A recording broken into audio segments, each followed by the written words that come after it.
Aku menyaksikan dengan mata kepalaku sendiri, ibu mertuaku yang agung yang selalu diagung-agungkan sebagai panutan sedang bergoyang panas bersama kekasih mudanya di dalam mobil yang terparkir di sebuah lahan kosong. Dengan tenang, aku melangkah mendekat, mencabut kunci mobil itu, dan melemparkannya lurus ke dalam selokan. Lalu dengan senyum di bibir, aku menelepon ayah mertuaku. Ayah, mobil ibu mogok di jalan sepi. Ayah jemput ya, kasihan nanti masuk angin. Hanya dalam semalam, selubung kehormatan keluarga Purnomo hancur berkeping-keping. Dan aku dari seorang menantu yang selalu diremehkan kini secara resmi memegang kuasa atas hidup dan mati seluruh keluarga itu. Mengapa aku bertindak begitu kejam? Jakarta di penghujung tahun, cuaca tak menentu membawa angin dingin yang menyusup ke sela-sela dedaunan. Namaku Rania, 30 tahun, CEO dari sebuah jaringan butik fashion ternama. 5 tahun menjadi menantu keluarga Purnomo. Aku selalu menyembunyikan kekayaan asliku dan penghasilanku yang mencapai ratusan juta rupiah setiap bulan. Orang tuaku berpesan, perempuan yang sudah menikah jangan terlalu pamer. Simpan sedikit untuk dirimu sendiri dan jaga martabat keluarga suami. Aku menuruti nasihat itu. Aku membayar semua biaya hidup, membeli perabotan, bahkan membelikan sebuah mobil SUV mewah untuk ibu mertuaku, tetapi atas nama uang tabungan bersama aku dan suamiku. Aku pikir pengorbanan diam-diamku akan ditukar dengan kehangatan keluarga. Tapi aku salah besar. Keluarga Purnomo adalah lubang hitam tak berdasar yang penuh dengan gengsi dan kemunafikan. Ayah mertuaku Bapak Purnomo adalah seorang pensiunan PNS. Beliau selalu menceramahi soal tata krama dan nama baik keluarga, merendahkan latar belakangku yang berasal dari keluarga pedagang. Suamiku Bima adalah seorang pria lemah yang selalu berlindung di balik kalimat. Nanti Mas bicarakan dengan ibu sebagai tameng untuk kepengecutannya. Tapi orang yang paling membuatku sesak napas adalah Ibu Hartati, ibu mertuaku. Beliau adalah ketua PKK di tingkat kelurahan. Kemanapun pergi selalu membanggakan status keluarga teladan. Di rumah, beliau mengkritikku habis-habisan. Mulai dari aku pulang kerja jam malam hingga caraku memakai rok yang sedikit di atas lutut, semuanya dianggap sebagai dosa, tidak memenuhi standar istri yang baik. Beliau selalu berkata, keluarga ini sudah terpandang dari generasi ke generasi. Perempuan itu harus tahu diri. Jangan sampai jadi omongan orang sebagai perempuan gampangan yang tidak tahu malu. Semua penghinaan itu kutelan bulat-bulat. Sampai pada suatu sore yang menentukan kemarin aku menerima laporan, ada penarikan dana sebesar R00 juta rupiah dari rekening tabungan bersama yang baru saja kuisi bulan lalu. Rekening itu sengaja kubuat atas nama Bima agar ia bisa mengurus urusan rumah tangga dan sosial. Aku memeriksa mutasi rekening dan menemukan aliran dana itu ditransfer ke sebuah toko emas di pinggiran kota. Curiga Bima berbuat macam-macam. Aku memutuskan untuk tidak membuat keributan dan menyetir mobilku sendiri untuk mencari tahu. Setibanya di lokasi yang tertera, aku tidak melihat mobil Bima. Namun, mataku terpaku pada sebuah SUV putih yang sangat kukenal dengan plat nomor yang tak mungkin salah. Itu adalah mobil yang kubelikan untuk Ibu Hartati awal tahun ini. Mobil itu terparkir di sebuah lahan kosong yang dikelilingi ilalang setinggi kepala manusia, tersembunyi di balik deretan ruko yang belum selesai dibangun. Keningku berkerut, seorang wanita 60 tahun yang selalu membanggakan kesuciannya. Mengapa menyetir mobil ke tempat antah berantah seperti ini saat hari mulai gelap? Aku mematikan mesin mobil dari kejauhan, menaikkan kerah jaketku dan melangkah mengendap-endap. Suasana begitu sunyi. Aku bisa mendengar desau angin yang meniup pucuk ilalang. Tapi semakin dekat, aku mendengar suara-suara lain. Suara-suara yang bukan berasal dari alam. SUV mahal itu bergoyang perlahan. Kaca filmnya tidak terlalu gelap. Mungkin mereka terlalu percaya diri dengan kesunyian tempat ini sehingga tidak menutup tirai jendela. Kaca di kursi pengemudi sedikit terbuka untuk sirkulasi udara. Aku menahan napas, mengintip dari celah kaca yang berembun. Pemandangan yang tersaji di depan mataku nyaris membuatku muntah di tempat. Di kursi belakang yang sudah direbahkan, Ibu Hartati, ibu mertuaku yang teladan, yang setiap katanya adalah tentang nama baik keluarga, berada dalam posisi yang paling telanjang dan menjijikan. Di atasnya, seorang pemuda bertato yang usianya mungkin sebaya dengan suamiku. Pemuda itu bergerak liar, sementara Ibu Hartati memeluk erat lehernya. Wajahnya yang keriput menegang menahan kenikmatan. Suara desahan dan napas yang berat terdengar jelas melalui celah kaca. Rasa jijik memuncak di kerongkonganku. Ternyata 300 juta itu bukan dipakai oleh Bima, melainkan dikuras oleh wanita ini untuk membiayai mainan kotornya. Etika nama baik keluarga semuanya hanyalah tumpukan sampah yang dibungkus dengan kemasan mewah. Dia memakai uang hasil keringatku untuk memelihara kekasih gelap lalu pulang ke rumah untuk menceramahiku tentang martabat seorang wanita. Amarahku meledak membakar habis sisa kesabaranku. Aku berniat mengeluarkan ponsel untuk merekam video. Tapi sebuah ide lain melintas di benakku, lebih dingin, lebih kejam, merekam video, dan menunjukkannya pada Bima, Bima pasti akan menutupi aib ibunya demi menjaga martabat murahan keluarga Purnomo. Tidak, aku harus membiarkan Bapak Purnomo sendiri, pria paling patriarkal dan paling gila hormat itu untuk menyaksikan dengan mata kepalanya sendiri, bagaimana istrinya menodai pernikahan mereka di tengah lahan kosong ini. Aku melirik ke ruang kemudi. Mereka terlalu terburu-buru, terlalu bernafsu, hingga lupa mencabut kunci mobil. Kunci itu masih menancap di lubangnya. Sistem kelistrikan masih menyala untuk AC dan pintu pengemudi tidak tertutup rapat. Aku sama sekali tidak gemetar. Hatiku sedingin es. Dengan perlahan aku menyelipkan tanganku melalui celah pintu, mendorongnya sedikit. Suara yang ditimbulkan tak lebih dari sehelai daun jatuh. Mereka sedang tenggelam dalam lautan nafsu. Sama sekali tidak sadar bahwa malaikat maut sedang berdiri di samping mereka. Tanganku menyentuh kunci itu. Kuputar pelan untuk mematikan mesin. Lalu kucabut. Suara mesin mobil, dan AC langsung senyap. Keheningan tiba-tiba menyelimuti mobil itu. Hanya menyisakan deru napas dua manusia hina. Aku mundur menggenggam erat kunci di tanganku. Sebuah senyum dingin terukir di bibirku. Aku melemparkan kunci itu lurus ke dalam selokan terdekat. Terdengar suara cebur yang kering. Mulai detik ini, mobil itu telah berubah menjadi sangkar besi tanpa kunci, tanpa bisa menyalakan mesin, tanpa bisa menyalakan AC. Dan di lahan kosong tanpa satuan taksi yang lewat ini, mereka hanya bisa terkubur di tempat. Aku berjalan santai kembali ke mobilku dan mengunci pintu. Aku membuka ponselku dan menekan nomor Bapak Purnomo. Setelah 3 kali dering, telepon diangkat. Halo, Raniaya. Ada apa telepon ayah malam-malam begini? Ayah sedang main catur dengan teman-teman di balai warga. Maaf mengganggu, ayah. Tadi Rania sedang bertemu klien di daerah pinggiran kota. Terus Rania lihat mobil ibu terparkir di lahan kosong di jalan nomor 10. Rania telepon ibu tidak diangkat. Sepertinya mobilnya mogok. Ayah mogok. Katanya mau rapat PKK di kota. Kenapa bisa sampai ke pinggiran kota? Kamu tidak salah lihat mobil? Tidak salah, ayah. Mobil putih plat belakang 68 punya kita. Rania lihat mesinnya mati, gelap, dan sekarang mulai gerimis. Rania mau samperin tapi klien sudah mendesak, jadi tidak bisa berhenti. Ayah coba telepon ibu atau kalau tidak ayah naik taksi saja jemput ibu. Kasihan nanti masuk angin di tempat sepi begitu. Dasar sudah gaptek mesin masih saja suka keluyuran tidak jelas pasti diajak teman-temannya lihat tanah atau apalah. Ya sudah, biar ayah telepon dia. Terima kasih ya nak. Iya. Ayah cepat jemput ibu ya. Daerah sini sepi sekali. Rania takut ada apa-apa?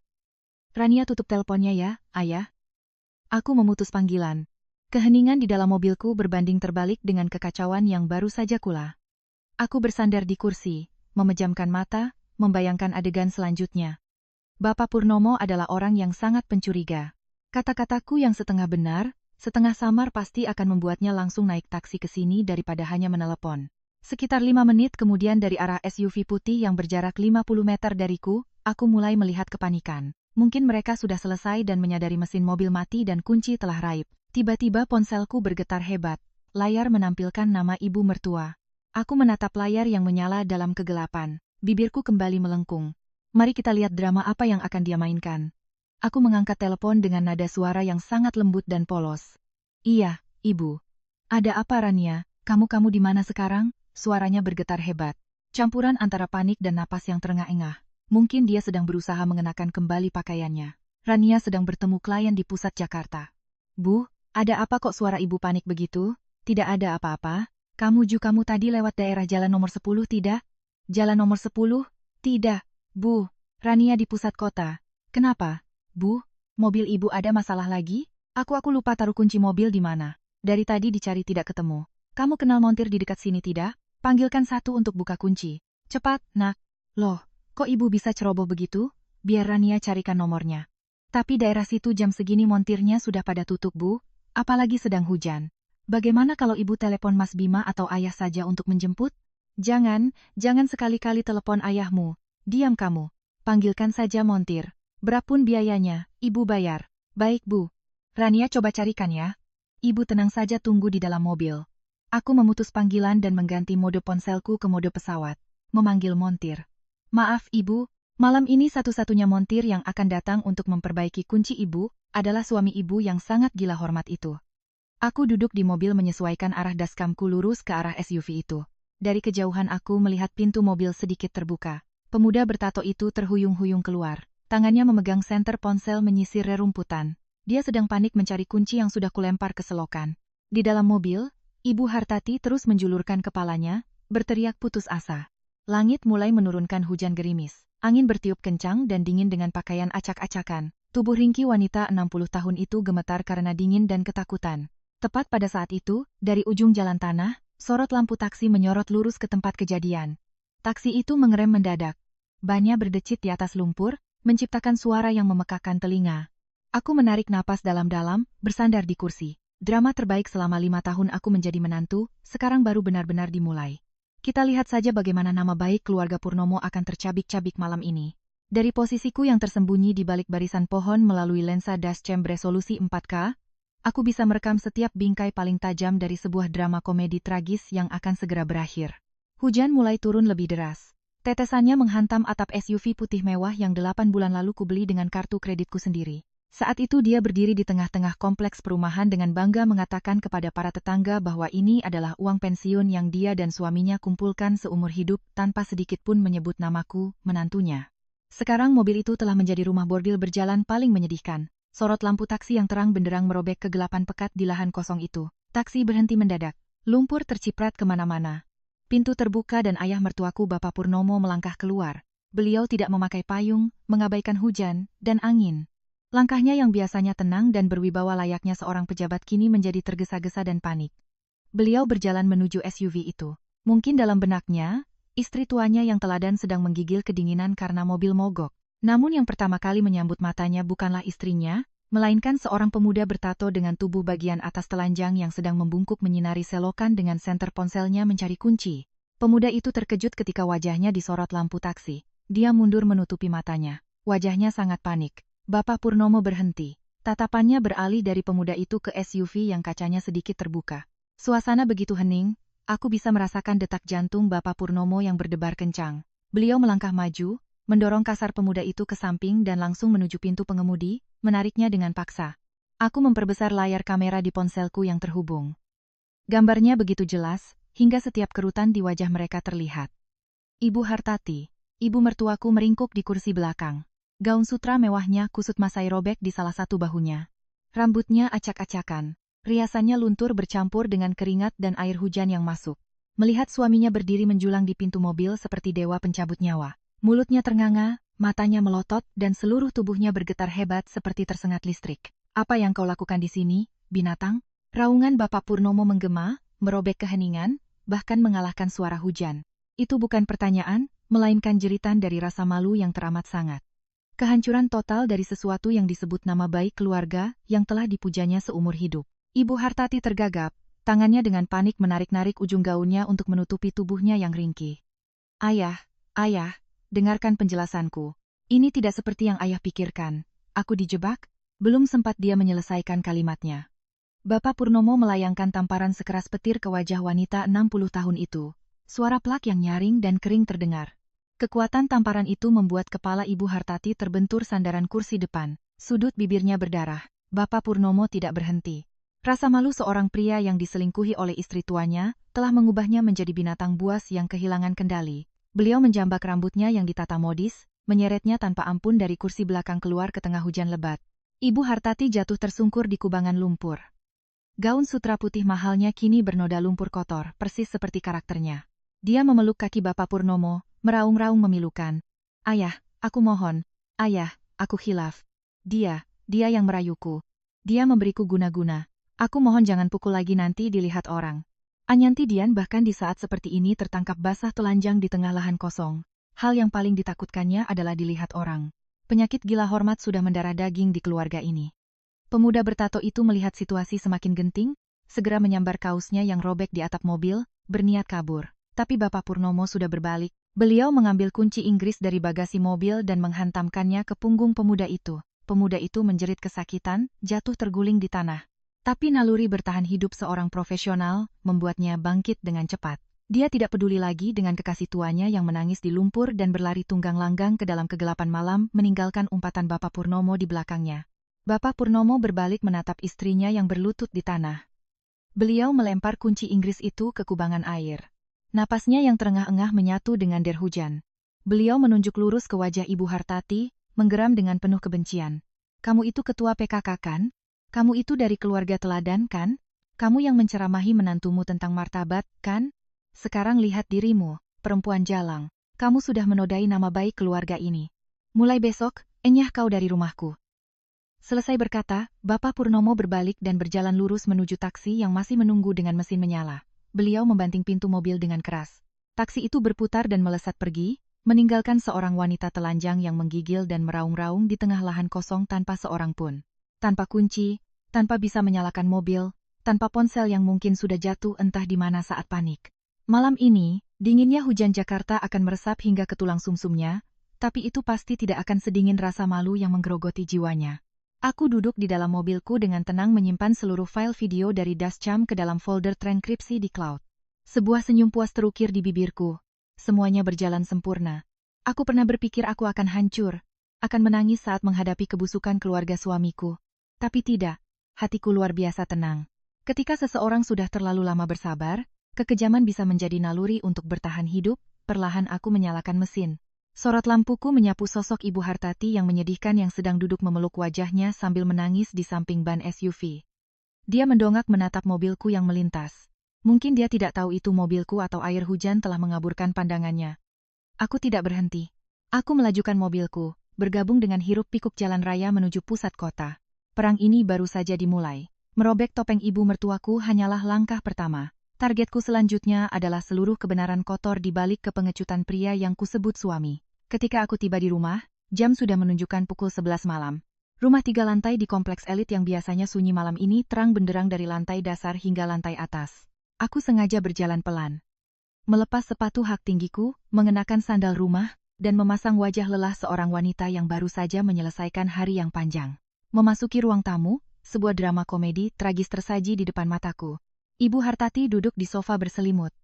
Gaun sutra robek dan penuh lumpur sudah diganti, tapi wajahnya yang bengkak, lebam di sudut bibir, dan rambutnya yang basah kuyup tidak bisa disembunyikan.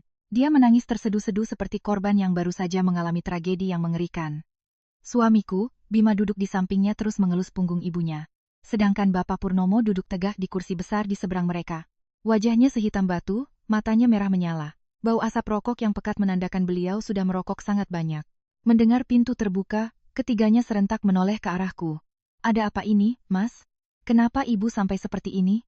Aku bergegas mendekat, memainkan peranku sebagai menantu yang berbakti dengan sempurna. Nadaku penuh kekhawatiran dan kebingungan. Aktingku begitu bagus hingga aku sendiri kagum.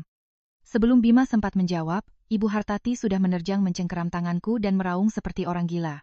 Rania, ibu sengsara sekali nak. Ibu dijebak orang, ibu dirampok. Mereka memukuli ibu, merobek baju ibu. Mereka mau membunuh ibu, nak. Aku menahan rasa mual yang naik ke kerongkongan dengan lembut melepaskan tanganku dari cengkeramannya yang dingin. Dirampok, dijebak. Sungguh sifat tak tahu malu manusia memang tidak ada batasnya.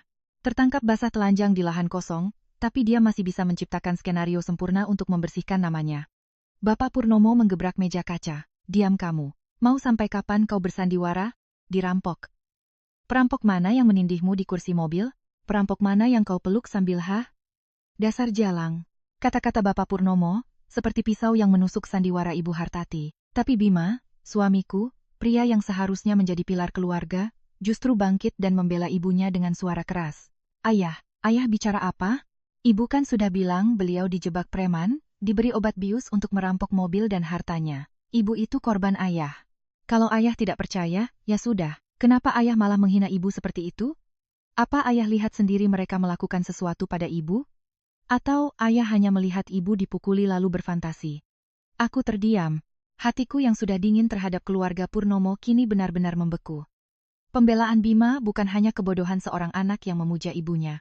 Itu adalah sebuah pembelaan yang logis. Sebuah skenario yang sepertinya sudah mereka berdua sepakati sebelum aku pulang. Aku menatap Bima. Sikapnya garang, tapi matanya gelisah dan menghindar. Seorang anak laki-laki yang mendapati ibunya selingkuh seharusnya bereaksi dengan syok, malu, dan tidak percaya. Tapi Bima tidak. Dia membela Ibu Hartati dengan sikap yang luar biasa aneh. Apakah dia sudah tahu tentang ini sebelumnya? Apakah dia menyembunyikan sesuatu yang lebih mengerikan dari sekadar ibunya memelihara kekasih gelap? Melihat putranya membelanya, Ibu Hartati semakin menjadi-jadi. Dia berguling-guling di lantai, memukul-mukul dadanya. Ya Tuhan, aku hidup denganmu puluhan tahun mengurus rumah ini, tapi kau malah memfitnahku. Lebih baik aku mati saja daripada menanggung malu ini. Di tengah-tengah drama itu, Bima tiba-tiba mengalihkan sasarannya padaku. Matanya penuh dengan tuduhan yang tidak masuk akal. Dan kamu juga, Rania. Waktu kamu telepon ayah, kamu bilang lihat mobil ibu di lahan kosong. Kenapa kamu tidak berhenti untuk memeriksa? Kenapa kamu lihat mobil ibu di tempat sepi begitu tapi malah pergi? Kalau kamu berhenti, mungkin ibu tidak akan dijebak dan dipukuli oleh perampok itu. Kamu ini jadi menantu macam apa? Tegas sekali. Setiap kata yang diucapkan Bima seperti peluru yang menembus logikaku. Tuduhan tak tahu malu ini menyadarkanku pada satu kenyataan pahit. Di rumah ini, aku selamanya akan menjadi orang luar, tameng untuk semua dosa mereka. Saat aku memberikan uang, aku adalah menantu yang baik. Saat terjadi masalah, aku menjadi orang yang tidak punya hati. Aku tidak marah. Sebaliknya, aku menatap lurus ke mata Bima.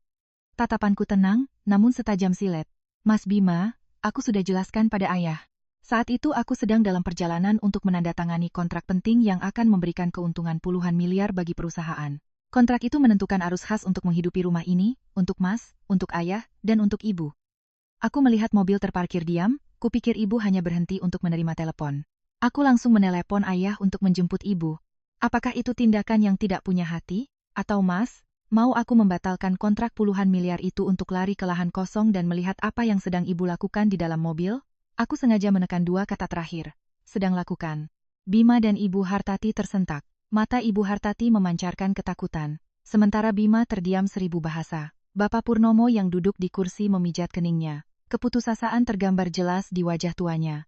Baiklah, kataku dengan suara datar memecah keheningan yang menyesakan. Jika ibu benar-benar dirampok, dijebak dengan obat bius dan dianiaya, maka ini adalah kasus kriminal yang sangat serius. Kita tidak bisa hanya duduk di sini dan berdebat. Aku akan segera menelepon Mas Taufan Kompol. Dia teman baik keluargaku dengan teknologi sekarang. Cukup dengan memeriksa CCTV di sekitar area itu, menemukan pemuda bertato itu, dan melakukan tes DNA pada tubuh ibu dan di dalam mobil. Semuanya akan jelas malam ini juga. Sambil berbicara, aku mengeluarkan ponselku. Pernyataanku seperti bom yang meledak di tengah ruang tamu. Wajah Ibu Hartati pucat pasi. Dia berhenti menangis. Kedua tangannya mencengkeram tepi sofa, tubuhnya gemetar hebat. Jika polisi turun tangan, memeriksa CCTV dan melakukan tes DNA, skenario perampokannya akan berubah menjadi tuduhan laporan palsu. Kehormatannya sebagai ketua PKK, status keluarga teladan, semuanya akan luntur di halaman depan koran. Jangan panggil polisi. Bima menerjang dan merebut ponsel dari tanganku. Gerakannya begitu kasar dan kentara sehingga Bapak Purnomo pun mengangkat kepala dengan tatapan penuh curiga. Kenapa tidak boleh? Tantin, ibu dirampok kan? Dihina, kan? Mas sebagai putranya kok malah membiarkan ibu difitnah? Ini masalah keluarga. Selesaikan di dalam saja. Bima tergagap, dahinya berkeringat. Ibu sudah tua. Beliau juga tokoh masyarakat. Kalau harus ke kantor polisi dan menceritakan hal-hal sensitif seperti ini, mau ditaruh di mana muka keluarga Purnomo? Kalau wartawan tahu, hancur sudah nama baik keluarga kita. Kamu punya otak tidak, sih? Gengsi. Selalu gengsi.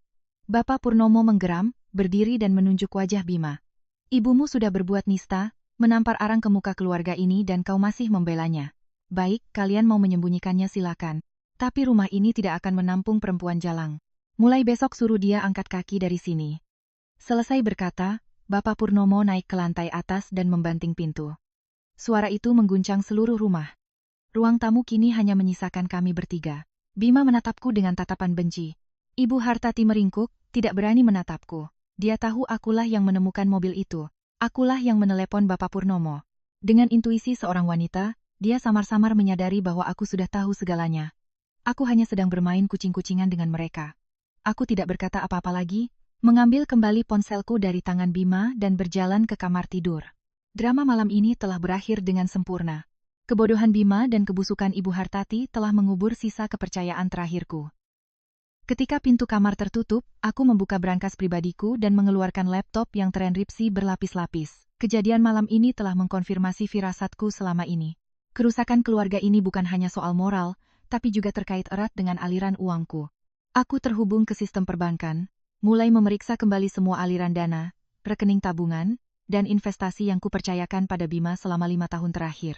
Jika Ibu Hartati bisa menarik 300 juta untuk memelihara kekasih gelap, maka Bima, suami yang membela ibunya secara membabi buta, pasti juga menyembunyikan rahasia keuangan yang mengerikan. Aku tidak hanya akan merobek topeng Ibu Hartati, aku akan membersihkan seluruh dinasti munafik ini, membuat mereka membayar setiap tetes keringat dan air mata yang telah mereka hisap dariku. Perang yang sesungguhnya mulai saat ini akan dimulai dengan angka-angka. Malam itu aku tidak tidur. Di depan layar laptop, setiap baris mutasi rekening bank terpampang jelas. Aku menggunakan akses prioritas sebagai nasabah VIP untuk meminta laporan detail rekening bersama yang dikelola oleh Bima. Angka tidak pernah berbohong. Mereka adalah saksi bisu yang menelanjangi keserakahan tak terbatas keluarga Purnomo. Penarikan 300 juta minggu lalu bukanlah yang pertama. Selama 3 tahun terakhir, transaksi mulai dari Rp juta, R0 juta hingga ratusan juta terus mengalir dengan keterangan yang samar seperti pembayaran material, transaksi jual-beli, atau hanya singkatan tak jelas. Tapi dengan keahlian seorang CEO, aku dengan mudah melacak rekening tujuan. Semua aliran dana itu mengalir ke nomor rekening yang sama. Pemiliknya Randy Saputra. Randy Saputra adalah nama pemuda bertato itu, pilot muda yang sedang asyik bersama ibu mertuaku di SUV malam itu. Tapi yang membuatku lebih merinding adalah keterlibatan Bima. Setiap transaksi ini diverifikasi dengan kode OTP yang dikirim ke nomor ponsel Bima. Dia adalah pemilik rekening. Dia yang menyetujui setiap transfer. Ini membuktikan sebuah kebenaran yang brutal. Suamiku tidak hanya tahu ibunya berselingkuh dan memelihara pria muda, tapi dia juga menggunakan uang hasil keringat istrinya untuk membiayai nafsu bejat ibunya demi mendapatkan dukungan di rumah ini. Total uang yang dikuras mencapai hampir 2 miliar. 2 miliar ditukar dengan percintaan kotor di lahan kosong. Keesokan paginya aku bangun lebih awal, merias wajah tipis untuk menutupi lingkaran hitam di bawah mataku. Aku mengenakan setelan kerja abu-abu yang dingin, mencetak semua bukti transfer, dan menjepitnya rapi dalam sebuah map. Aku tahu Bapak Purnomo punya kebiasaan bangun pagi, duduk di meja makan sambil minum teh dan membaca koran. Ini adalah waktu yang paling tepat untuk meledakkan bom ini. Aku turun. Bapak Purnomo sedang duduk di sana. Wajah tuanya pucat pasi setelah semalaman tidak tidur. Ibu Hartati tidak terlihat, mungkin masih bersembunyi di kamarnya. Bima sudah berangkat kerja lebih pagi untuk menghindari suasana tegang. Aku meletakkan map itu dengan lembut di atas meja, tepat di depan Bapak Purnomo. Ayah, tadinya Rania tidak mau bilang, tapi ini menyangkut keuangan dan keamanan keluarga kita. Rania pikir, ayah perlu tahu kebenaran tentang perampokan ibu semalam. Bapak Purnomo mengerutkan kening, menatap map itu, lalu menatapku. Beliau membukanya, matanya menyapu angka-angka yang sudah kutandai dengan stabilo merah. Nama penerima Randy Saputra. Apa ini? Kenapa ada transfer ratusan juta begini? Siapa Randy Saputra? Itu salinan mutasi dari rekening tabungan kami, ayah, yang dikelola Mas Bima. Rania tidak sengaja memeriksa dan menemukan bahwa selama 3 tahun terakhir hampir R miliar rupiah telah ditransfer ke pria bernama Randy Saputra ini. Rania sudah menyuruh orang untuk memeriksa. Randy Saputra adalah pemuda yang semalam bersama ibu di mobil. Mereka tidak merampok ibu. Ibu menggunakan uang keluarga untuk memelihara pria itu selama 3 tahun. Dan yang lebih menyakitkan, Mas Bimalah yang menyetujui semua transfer ini. Tangan Bapak Purnomo yang memegang kertas itu bergetar hebat. Wajahnya berubah dari merah menjadi pucat pasi. Bibirnya gemetar tak bisa berkata-kata. Hampir 2 miliar. Sebuah angka yang tak terbayangkan bagi seorang pensiunan sepertinya. Rasa malu karena diselingkuhi kini ditambah dengan pengkhianatan dari putra kandungnya sendiri dan kenistaan istrinya. Bapak Purnomo meremas kertas itu, menggebrak meja dan berdiri. Raungannya menggema di seluruh rumah. Hartati, turun kau sekarang. Turun dari lantai atas. Ibu Hartati melangkah turun dengan takut-takut. Dia mengenakan baju rumah yang lusuh, wajahnya menunduk. Melihat Bapak Purnomo memegang kertas yang diremas, firasatnya buruk, langkahnya goyah. Ayah, panggil saya. Ada apa? Belum sempat dia selesai bicara, Bapak Purnomo melemparkan kertas-kertas itu ke wajahnya. Lembaran-lembaran itu berterbangan dan jatuh ke lantai. Lihat perbuatan nistamu ini.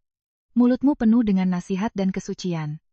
Tapi ternyata kau pakai uang hasil keringat menantumu. Uang keluarga ini untuk memelihara bajingan itu hampir 2 miliar. Jelaskan. Bima juga berkomplot denganmu, kan? Kalian berdua menganggap rumah ini tambang emas untuk kau bersenang-senang dengan pria lain? Hah? Ibu Hartati panik memunguti kertas-kertas itu. Ketika dia melihat nama Randy Saputra dan angka-angka transfer yang jelas, dia jatuh terduduk di lantai. Bukti yang tak terbantahkan telah merobek topeng kemunafikan terakhirnya. Dia tidak bisa lagi menggunakan alasan dirampok atau dijebak untuk menutupi aliran dana selama 3 tahun ini. Dia merangkak, memeluk kaki Bapak Purnomo, meraung-raung, ayah, aku mohon, aku khilaf.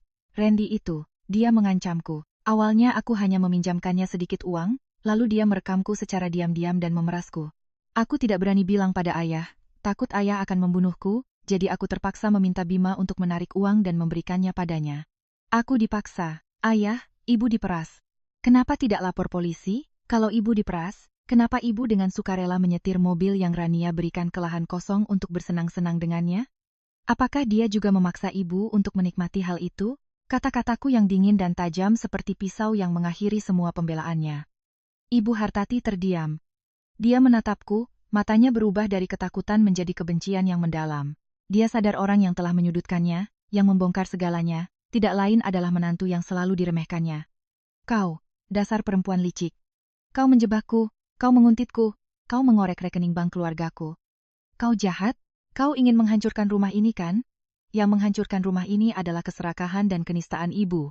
Bukan saya hanya membawa kebenaran ke permukaan. Saya bekerja setengah mati untuk menghidupi rumah ini, menjaga martabat ayah dan ibu. Tapi ibu memakai uang saya untuk membeli kesenangan. Ibu tidak pantas disebut orang tua. Apalagi seorang ibu. Bapak Purnomo sudah tidak punya tenaga lagi untuk memukulnya. Rasa malu dan kekecewaan yang luar biasa telah membuatnya lumpuh. Beliau mundur, duduk terkulai di kursi, memegangi dadanya yang sesak. Cerai. Besok aku akan membuat surat cerai. Aku tidak bisa hidup serumah dengan perempuan seperti kau lagi. Bereskan barang-barangmu dan enyah dari sini. Dan Bima, aku akan mencoretnya dari daftar keluarga. Aib keluarga. Mendengar kata cerai dan diusir, Ibu Hartati menjadi gila. Seumur hidupnya, dia bergantung pada gengsi, pada status sebagai istri pensiunan pejabat. Jika diusir dengan tuduhan perselingkuhan dan memelihara pria muda, dia akan mati perlahan oleh gunjingan orang. Dia membenturkan kepalanya ke dinding, meraung-raung. Tapi Bapak Purnomo hanya membuang muka tanpa belas kasihan. Aku dengan dingin berbalik dan berjalan keluar, menyalakan mobilku dan pergi. Di belakangku, rumah yang berkedok nama baik keluarga itu runtuh berantakan di tengah tangisan, umpatan, dan kehancuran. Tapi aku tahu ini baru permulaan. Menghukum Ibu Hartati hanyalah mencabut satu duri. Orang yang telah menusukku dari belakang, yang menggunakan status sebagai suami untuk menguras hartaku demi kejahatan, dialah yang harus kubersihkan sampai ke akarnya. Bima, tunggu saja. Pedang penghakiman sudah berada di lehermu. Mobil sportku membelah malam Jakarta, melesat di jalan tol yang lengang, meninggalkan di belakangku sebuah villa 3 lantai yang tenggelam dalam kekacauan, suara raungan, tangisan, dan keruntuhan sebuah keluarga yang selalu membanggakan nama baik keluarga. Angin malam yang masuk melalui jendela yang sedikit terbuka menerbangkan rambutku membawa hawa dingin akhir tahun. Tapi itu tidak mampu mendinginkan api amarah yang membara di dalam nadiku.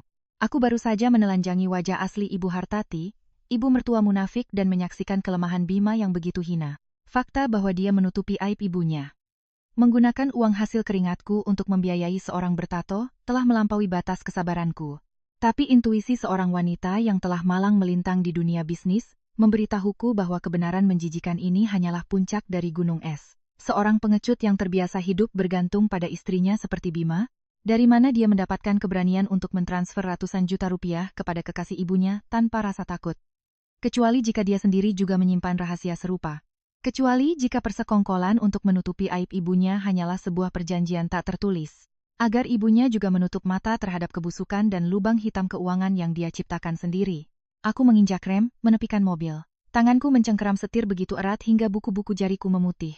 Aku tidak bisa pulang ke apartemen mewahku dan tidur seolah tidak terjadi apa-apa. Aku harus bertindak malam ini juga. Saat Bima masih sibuk membereskan kekacauan yang ditinggalkan ibunya. Saat pertahanannya berada di titik terendah, aku memutar balik mobil menuju kantor pribadi Bima di sebuah gedung komersial di Jakarta Selatan. Ini adalah ruang pribadinya yang dia sewa dengan alasan untuk fokus merintis usaha. Sebuah dalih sempurna untuk menghindari pekerjaan rumah dan mengelabuiku. Aku selalu menghormati privasinya, tidak pernah sekalipun menginjakkan kaki untuk memeriksa. Tapi malam ini semua hak istimewa itu telah dia rampas sendiri. Jam menunjukkan pukul 2 pagi. Gedung kantor itu sunyi senyap dengan kartu akses sebagai salah satu pemegang saham di gedung ini. Sebuah keistimewaan yang tidak pernah kukatakan pada Bima. Aku dengan mudah naik lift ke lantai 12. Berdiri di depan pintu kantor Bima, aku memasukkan kata sandi. Tanggal lahirku ditolak, tanggal pernikahan kami ditolak, bibirku menyunggingkan senyum sinis. Aku mencoba 6 angka terakhir. Tanggal lahir Sinta, sekretaris muda berusia 22 tahun yang baru direkrutnya 7 bulan lalu. Kunci elektronik terbuka. Benar saja, sifat pria pengkhianat memang begitu mudah ditebak. Aku mendorong pintu, menyalakan lampu. Ruangan luas itu didekorasi mewah dengan sofa kulit, lemari minuman impor, dan meja kerja dari kayu solid. Semua kemewahan ini dibeli dengan uangku dengan dalih mendukung suami membangun citra di depan mitra bisnis, tapi perhatianku bukan pada kemewahan itu. melainkan pada sebuah pintu kecil yang tersembunyi di balik rak buku besar. Itu adalah ruang istirahat pribadi. Aku masuk menyalakan lampu. Yang pertama kali kulihat adalah ranjang ukuran king size dengan sprei sutra merah yang kusut. Bau parfum wanita murahan bercampur dengan aroma anggur, dan rokok menciptakan udara yang pekat dan memuakkan. Aku mulai menggeledah setiap sudut. Di lemari pakaian, aku menemukan beberapa setelan jas Bima, tapi di belakangnya terselip gaun-gaun tidur rendah tipis milik wanita. Dan di laci paling bawah, aku menemukan sesuatu yang membuatku terpaku. Sebuah handuk aneh. Handuk putih tebal dengan logo sebuah hotel bintang 5 terkenal di pesisir Anyer. Hotel yang bulan lalu Bima katakan dia kunjungi untuk perjalanan bisnis dengan mitra priangku menelepon agar tidak mengganggu rapat. Di handuk itu masih tertinggal beberapa helai rambut panjang berwarna coklat terang. Warna rambut khas sekretarisnya Sinta. Aku melemparkan handuk itu ke tempat tidur. Rasa jijik memuncak. Jadi sudah jelas. Apa yang disebut fokus merintis usaha hanyalah kedok untuk perselingkuhan kotornya di kantor ini dan perjalanan liburan mewah dengan uang hasil keringatku. Tapi aku tidak datang ke sini hanya untuk memergoki perselingkuhan murahan seperti ini. Air mata seorang istri yang dikhianati tidak bisa ditukar dengan uang, juga tidak bisa menjebloskan bajingan ke penjara. Aku butuh bukti keuangan yang kuat. Mataku menyapu ruangan, berhenti pada sebuah lukisan kuda berlari di dinding belakang meja kerja. Dengan firasat tajam, aku menurunkan lukisan itu. Benar saja, di baliknya ada sebuah brankas tanam kecil. Kali ini aku tidak perlu menebak kata sandi. Aku mengobrak-abrik laci meja kerja dan menemukan buku catatan kecil yang biasa Bima gunakan. Di selembar halaman yang sobek, ada bekas tulisan pulpen yang menekan ke halaman di bawahnya. Aku mengarsir ringan halaman itu dengan pensil. Angka-angka pun muncul. 140299. Hari Valentine tahun ini. Hari di mana dia bilang sibuk bertemu klien dan tidak bisa makan malam denganku. Aku memasukkan angka itu. Pintu brankas terbuka menyingkap semua kebenaran paling kelam tentang pria yang telah hidup bersamaku selama 5 tahun. Di dalamnya ada tumpukan dolar AS, beberapa keping emas batangan, tapi itu semua tidak seberapa dibandingkan setumpuk dokumen di laci bawah. Aku menariknya keluar. Di bawah cahaya lampu neon yang dingin, aku membuka lembar demi lembar. 2 sertifikat, 1 untuk apartemen mewah di Jakarta Selatan, senilai lebih dari miliar, dan 1 lagi, untuk sebidang tanah di pinggiran kota. Keduanya atas nama Bima dan Sinta. Entah bagaimana, dia berhasil menguras puluhan miliar dari perusahaan di belakangku untuk membelikan aset bagi kekasih mudanya. Membangun sarang baru tepat di bawah hidungku. Di bawah tumpukan sertifikat itu, ada sebuah ponsel kedua. Ponsel murah yang hanya digunakan untuk komunikasi rahasia. Aku menyambungkannya ke powerbank. Layar menyala. Dan puluhan pesan dari WhatsApp dan Telegram masuk bertubi-tubi. Aku membacanya. Setiap baris percakapan seperti pisau beracun yang menusuk logikaku. Sayang. Kapan kita bisa pindah ke rumah baru? Aku bosan sembunyi-sembunyi di kantor ini terus. Sabar ya, sayang. Tunggu Mas cairkan dana terakhir dari proyek resort istri tua kolot itu. Setelah itu, Mas akan tendang dia dari rumah tanpa ampun. Memangnya kenapa kalau dia punya uang? Perempuan pada akhirnya hanyalah alat untuk Mas manfaatkan biar kaya. Hati-hati loh, dia itu cerdik. Cerdik apanya? Selama ini Mas sudah gelapkan berapa banyak uang lewat perusahaan cangkangmu. Dia tidak tahu apa-apa. Perempuan yang sibuk kerja dan melupakan suami cepat atau lambat, pasti akan kehilangan segalanya. Aku tertawa. Tawa yang renyah namun sedingin es menggema di ruangan kosong itu. Tak setetes pun air mata jatuh. Rasa sakit telah hangus terbakar, hanya menyisakan kekejaman dan hasrat balas dendam yang membara. Ternyata di matanya, aku hanyalah istri tua kolot, sebuah alat untuk menjadi kaya. Dia tidak hanya mengkhianati perasaanku, tapi juga merancang konspirasi licik untuk merampas hartaku, menguras perusahaanku melalui proyek fiktif, dan mentransfer uangnya ke perusahaan cangkang milik kekasihnya.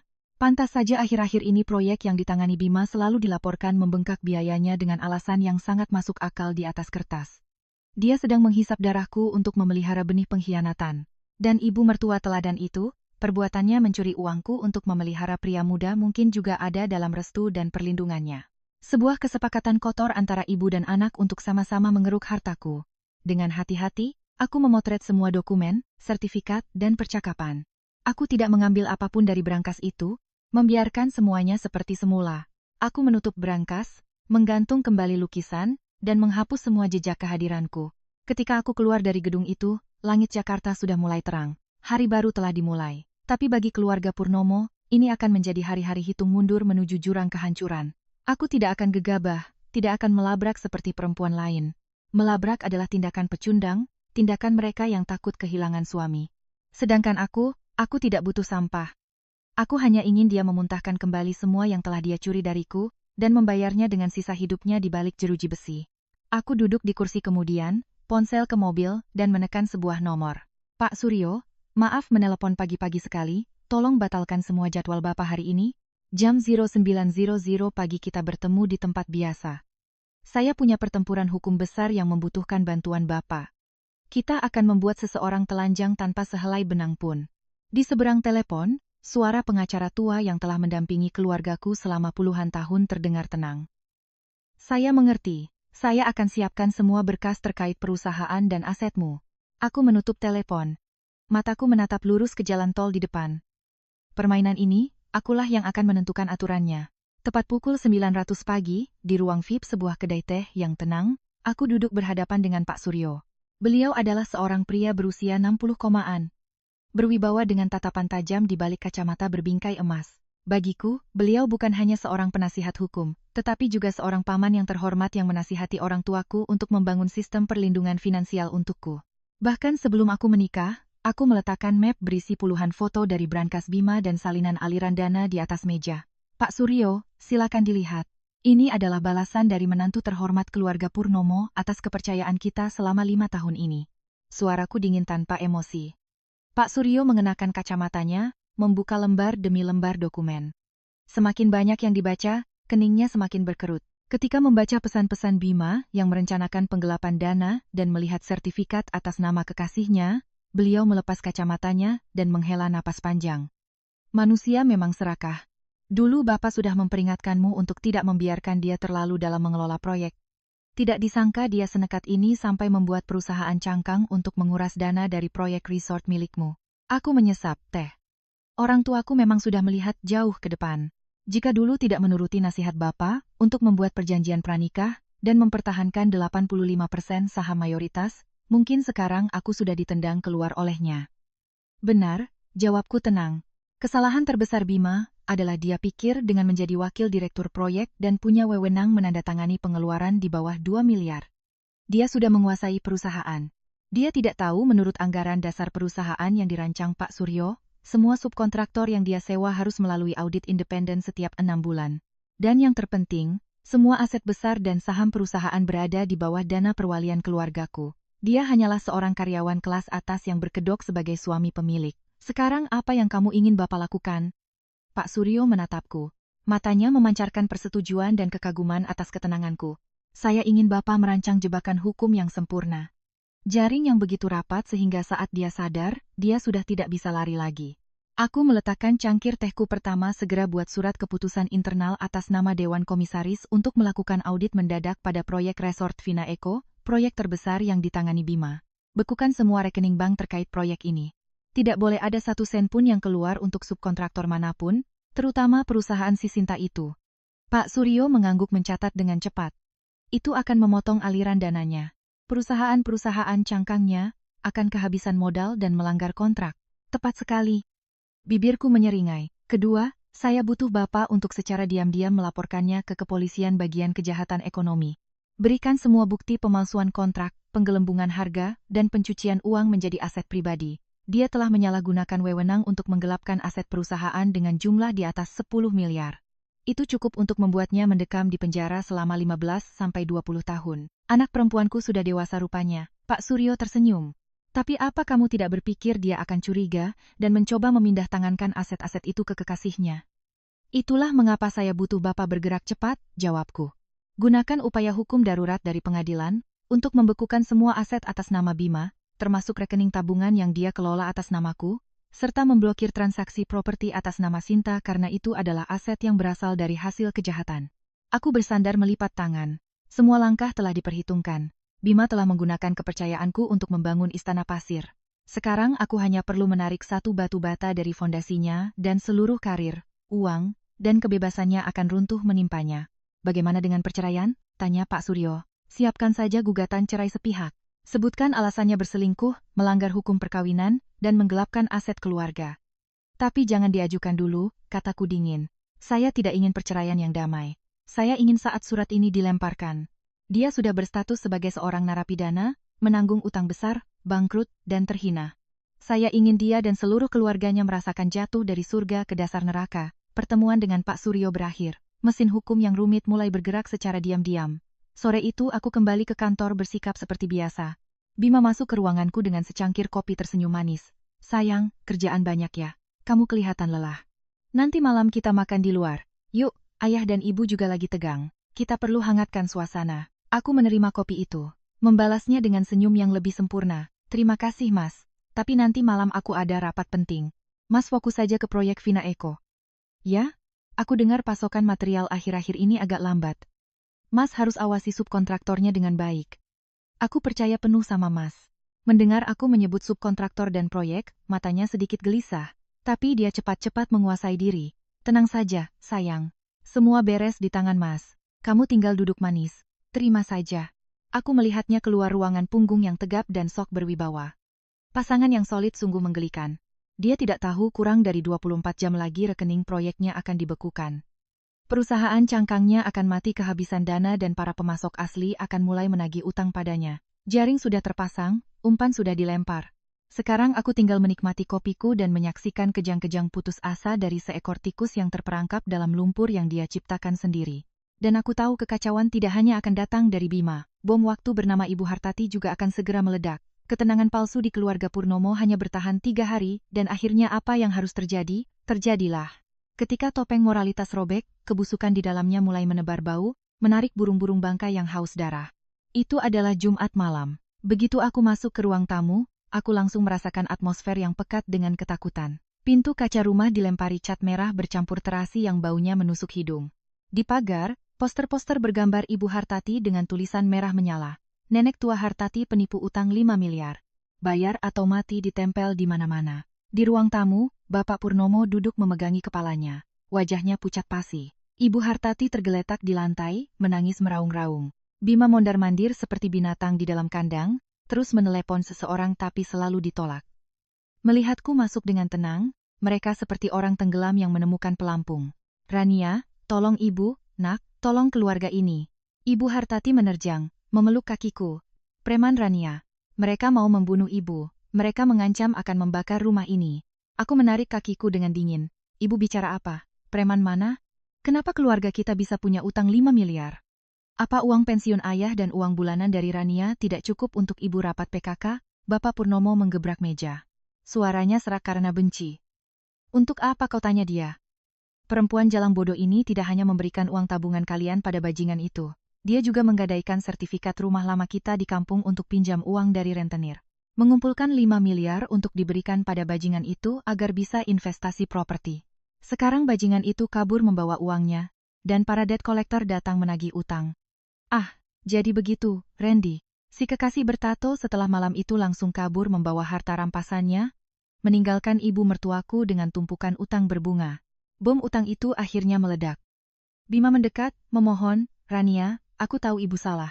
Tapi bagaimanapun juga dia ibu kita. Para preman itu tidak punya hati. Mereka akan menghancurkan nama baik keluarga kita, bahkan perusahaanmu. Kamu punya banyak uang, kan? Tolong keluarkan 5 miliar untuk membayar utang mereka. Anggap saja aku pinjam. Nanti aku akan bekerja keras untuk membayarnya. Aku tertawa. Tawa dingin yang menggema di ruangan bau itu. Aku menepis tangannya. Mas, bicara gampang sekali. Ya, ibu kita. Sejak kapan seorang menantu yang setiap hari dihina oleh ibu mertuanya punya kewajiban menanggung utang 5 miliar hasil dari ibu mertuanya memelihara kekasih gelap? Kau suruh aku keluarkan 5 miliar untuk menjaga nama baik keluarga ini.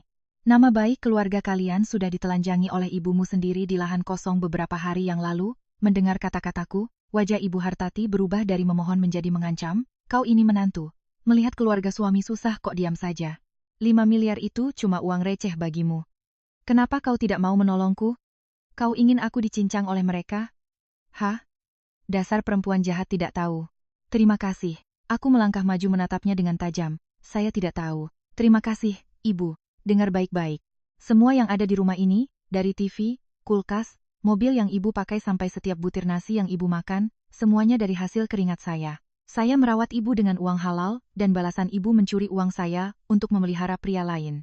Ibu mencaci maki saya tidak bermoral, tapi Ibu sendiri yang menggadaikan kehormatan dan mengambil utang. Silakan bayar utang itu dengan nyawa Ibu sendiri. Jangan harap dapat 1 sen pun dari saya. Bima melihatku begitu tegas mencoba mengancam. Rania, jangan keterlaluan. Kamu istriku. Hartamu juga harta kita bersama. Kalau kamu tidak mau mengeluarkan uang, aku akan menggunakan hakku sebagai suami untuk meminta bank mencairkan dana dari rekening tabungan kita. Aku tidak bisa membiarkan ibuku mati. Saat itu, aku benar-benar merasa pria ini sudah mencapai titik terendah dari kehinaan. Dia masih berpikir dia punya kuasa atas keuanganku. Aku menatapnya dengan senyum meremehkan.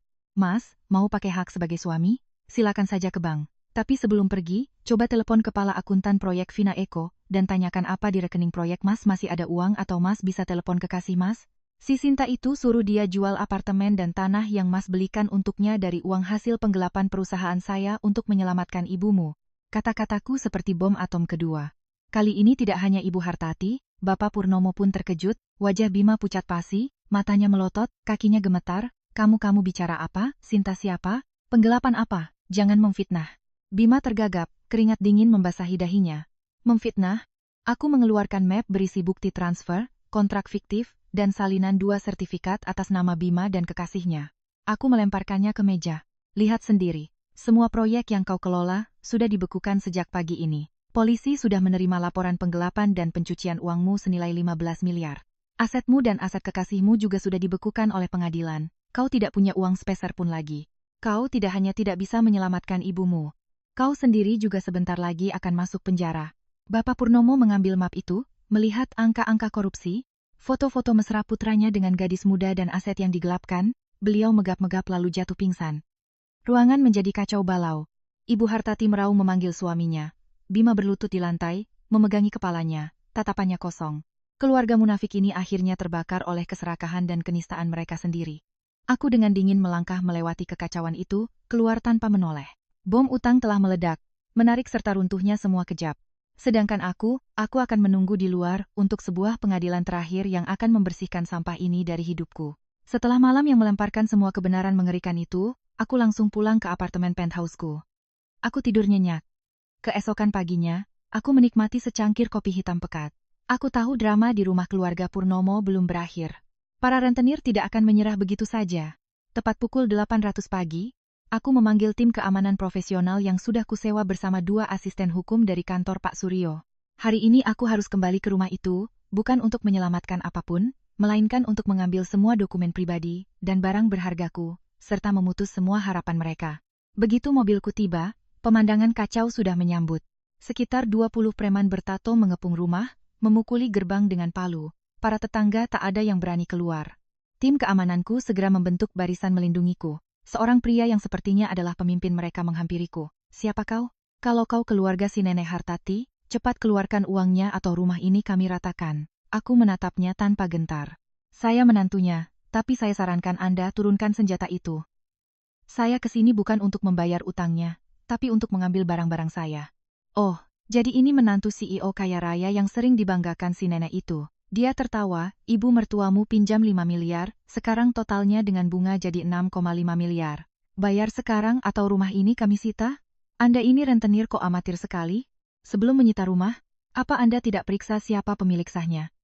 Asistenku memberikan sebuah map berisi dokumen legal. Aku melemparkannya ke dada pria itu.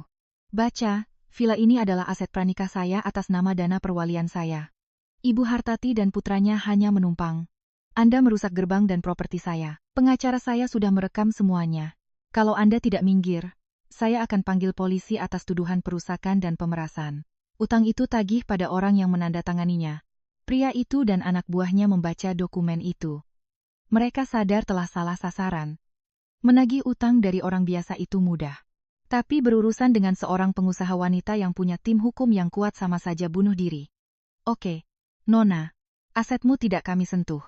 Tapi si Nenek Hartati yang bersembunyi di dalam hari ini harus keluar.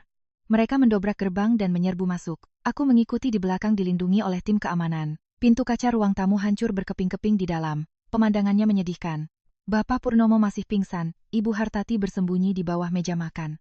Gemetar ketakutan. Bima berdiri di sudut tangga dengan sapu. Wajahnya pucat pasi.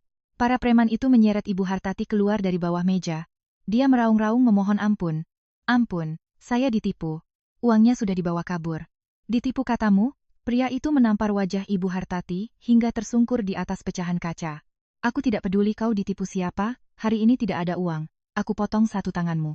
Melihat ibunya dianiaya, Bima mencoba maju tapi langsung ditendang hingga jatuh. Saat itulah dia melihatku berdiri di ambang pintu, menyaksikannya dengan dingin, seperti menemukan harapan terakhir. Bima merangkak ke arahku, tapi dihalau oleh pengawalku. Rania, tolong aku. Tolong ibu. Mereka akan membunuh ibu. Kamu punya uang kan? Tolong bayarkan utangnya. Aku akan jadi budakmu seumur hidup. Aku menatap pria hina yang merangkak di kakiku. Budakku, apa kau pantas? 15 miliar yang kau curi dari perusahaanku untuk membelikan rumah bagi si Sinta itu. Dan ibumu yang mengambil uangku untuk memelihara pria muda. Kalian menggelapkan hartaku untuk kebahagiaan kalian sendiri. Sekarang kalian mau aku yang menanggung akibatnya. Di mana logikamu? Kata-kataku membuat para preman itu pun menatap ibu dan anak itu dengan jijik. Bima yang sudah putus asa mengeluarkan ponselnya dan menelepon seseorang dengan mode pengeras suara. Suara wanita manja terdengar. Halo sayang. Kok pagi ini tidak ke kantor? Aku tungguin sarapan. Leho, kapan kamu usir istri tuamu itu biar aku bisa pindah ke villa? Satu ruangan hening. Sinta. Sinta. Tolong aku. Cepat jual apartemen dan tanah yang aku belikan untukmu. Transfer aku 6 miliar sekarang juga. Ibuku mau dibunuh rentenir. Hening sejenak. Lalu suara manja Sinta berubah menjadi dingin dan tajam. Kau gila Bima. Siapa kau menyuruhku menjual asetku? Sertifikatnya atas namaku. Uang di kartu itu bayaran untuk waktuku bersamamu. Kenapa aku harus membayar utang ibumu? Pergi kau. Jangan ganggu aku lagi. Dasar pecundang. Oh ya, semua rekeningmu sudah dibekukan. Kau sudah tidak punya apa-apa. Selamat tinggal. Tut tut tut. Panggilan itu terputus seperti vonis mati. Bima tidak hanya gagal mendapatkan bantuan, tapi juga menelanjangi dirinya sendiri di depan semua orang. Ponselnya jatuh. Dia berlutut, meraung putus asa. Tidak, Estak, Sinta, kau menipuku. Ibu Hartati melihat putranya dikhianati dan mendengar asetnya dibekukan, menjadi gila dan menyerang Bima. Anak durhaka, kau berikan uang pada perempuan lain dan membiarkan ibumu mati. Kembalikan uangku. Ibu dan anak itu saling cakar dan caci maki di lantai yang penuh pecahan kaca. Para preman hanya bisa menggelengkan kepala. Aku membuang muka, memberi isyarat pada tim keamanan untuk naik ke atas dan mengemasi semua barang-barangku. Semuanya berlangsung cepat. Ketika aku melangkah keluar, pemimpin preman itu masih mengikat ibu dan anak itu. Aku berhenti sejenak di gerbang senjata makan tuan. Kalian menggali kuburan kalian sendiri, jadi nikmatilah pelan-pelan. Aku masuk ke mobil dan pergi, meninggalkan kekacauan itu di belakang. Tapi di kepalaku, aku tahu Bima tidak akan menyerah. Pertarungan terakhir akan terjadi di perusahaan di rapat umum pemegang saham yang akan datang. Kembali ke kantor. Aku tahu Bima yang sudah terpojok akan melakukan segala cara untuk bertahan hidup. Dan satu-satunya pegangan yang dia pikir masih dia miliki adalah jabatannya sebagai wakil direktur di perusahaanku. Kesombongannya yang bodoh membuatnya tidak sadar bahwa jebakan yang kupasang sudah siap menjeratnya. Pukul sore, Pak Suryo masuk ke ruanganku. Wajahnya serius, seperti dugaanmu, Rania. Bima baru saja meminta diadakannya rapat umum. Pemegang saham Rups luar biasa besok pagi. Aku tersenyum. Rups luar biasa. Dengan modal hanya 5% saham, dia tidak sendiri. Jelas Pak Suryo. Dia telah bersekongkol dengan 3 anggota Dewan Direksi lainnya yang memegang 10% saham. Total mereka cukup untuk meminta RUPS. Alasannya mengevaluasi kinerja ketua direksi dan merestrukturisasi dana investasi proyek. Aku tertawa. Tujuan aslinya apa Pak? Kudeta internal. Jawab Pak Suryo.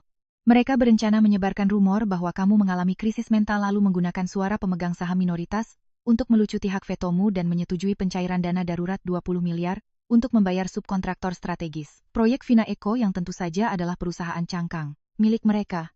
20 miliar sebuah upaya perampokan terakhir untuk membayar utang rentenir ibunya. Tapi Bima telah salah langkah. Lalu apa isi USB ini? Tanyaku. Pak Suryo tersenyum. Di antara 3 orang yang diajaknya bersekongkol ada Pak Budi, Direktur Keuangan kita. Dia serakah tapi penakut. Sebelum bertemu Bima, Bapak sudah memanggilnya.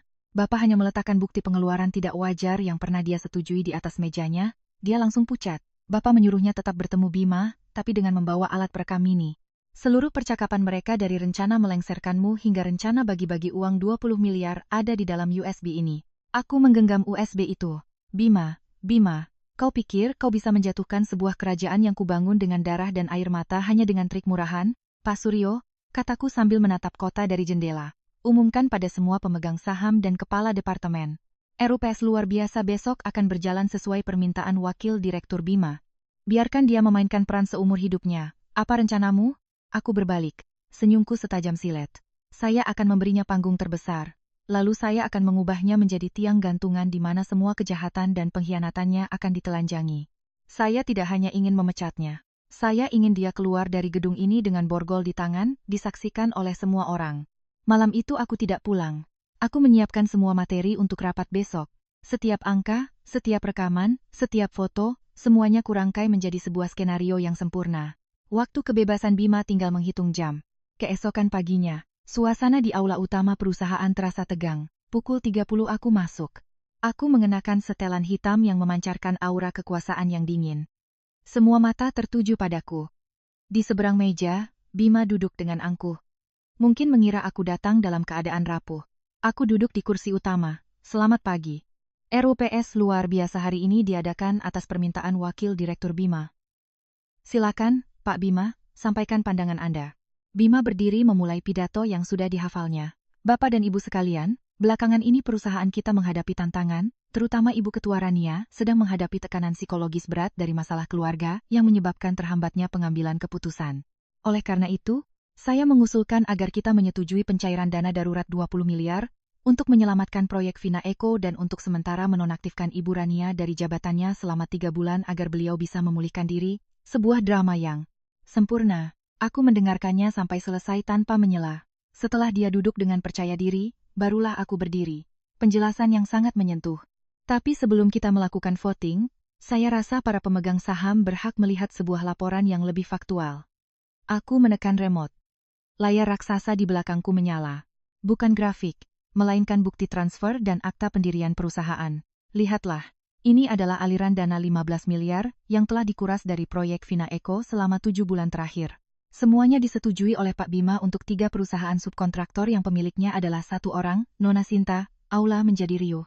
Wajah Bima pucat pasi. Aku melanjutkan ke slide berikutnya. Percakapan WhatsApp antara Bima dan Sinta. Tunggu Mas cairkan dana terakhir dari proyek. Mas akan tendang dia dari rumah. Perempuan pada akhirnya hanyalah alat untuk Mas manfaatkan biar kaya. Ini adalah motif asli dari wakil direktur kita yang berdedikasi ini, kataku dengan suara menggelegar. Dia tidak peduli pada proyek atau kesehatan saya. Dia menguras uang kita semua untuk membelikan rumah dan tanah bagi kekasihnya. Kau memfitnah. Itu palsu. Dia sudah gila. Bima berteriak panik. Sebelum ada yang sempat merespon, aku memutar sebuah rekaman audio. Suara Bima terdengar jelas. Pak Budi, tenang saja. Bapak dukung saya untuk melengsarkannya. Nanti 20 miliar itu cair. Saya bagi 30% untuk Bapak. Perempuan itu sudah habis masanya. Pak Budi, Direktur Keuangan menunduk pucat. Para pemegang saham lainnya menatap Bima dengan marah dan jijik. Aku melangkah mendekati Bima dan 20 miliar yang kau minta hari ini bukan untuk menyelamatkan proyek kan, tapi untuk membayar utang rentenir yang akan membunuh ibumu karena dia menggadaikan sertifikat rumah untuk membiayai kekasih gelapnya. Informasi terakhir ini adalah pukulan mematikan yang menghancurkan sisa martabatnya. Bima jatuh terduduk di kursinya. Lumpuh. Bima. Aku berdiri di depannya sebagai ketua direksi yang memegang 85% saham. Saya nyatakan Anda dipecat segera. Tepat saat itu pintu aula terbuka. Pak Suryo masuk bersama 2 petugas polisi dari unit kejahatan ekonomi.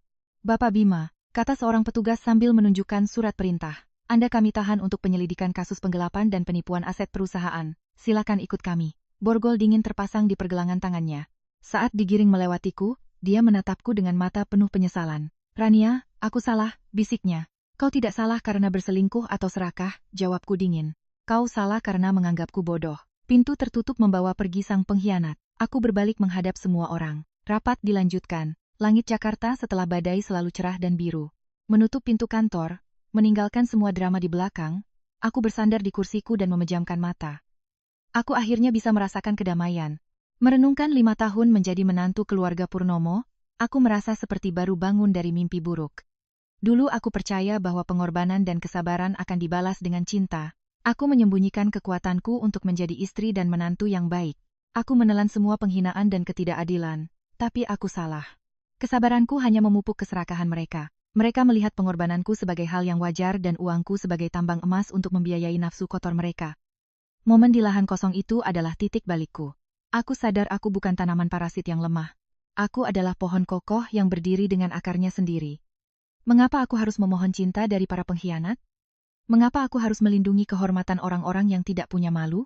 Saat aku melemparkan kunci itu ke selokan, aku juga melemparkan belenggu bernama kewajiban. Sebagai menantu, aku memilih untuk melepaskan bukan untuk menyerah, tapi untuk membebaskan diriku dan membersihkan sampah.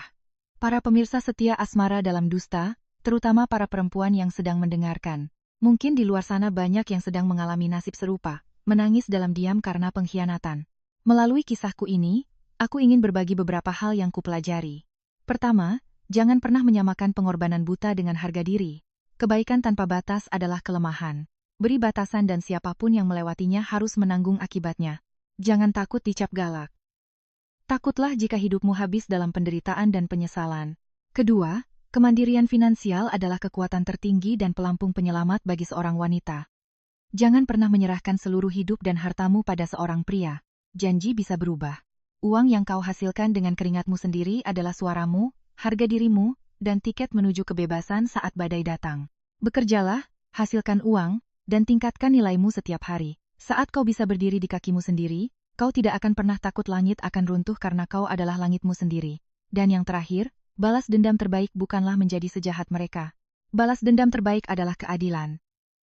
Lalu melepaskan. Setelah melihat mereka yang mengkhianatiku menerima hukuman dari hukum, aku tidak merasa puas. Aku hanya merasa kasihan pada jiwa-jiwa yang dirusak oleh keserakahan.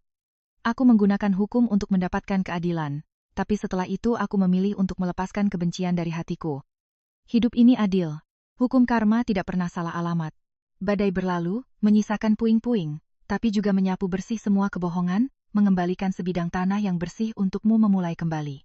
Jangan biarkan orang-orang busuk merenggut senyum dan kepercayaanmu pada kehidupan. Sebuah perceraian bukanlah akhir dari segalanya, melainkan penutup dari sebuah buku yang buruk untuk membuka babak baru yang lebih cemerlang. Malam ini aku akan menikmati makan malam yang lezat bersama orang-orang yang benar-benar mencintaiku, mendengarkan musik yang menenangkan, dan besok melanjutkan hidup sebagai seorang wanita merdeka yang penuh kebanggaan.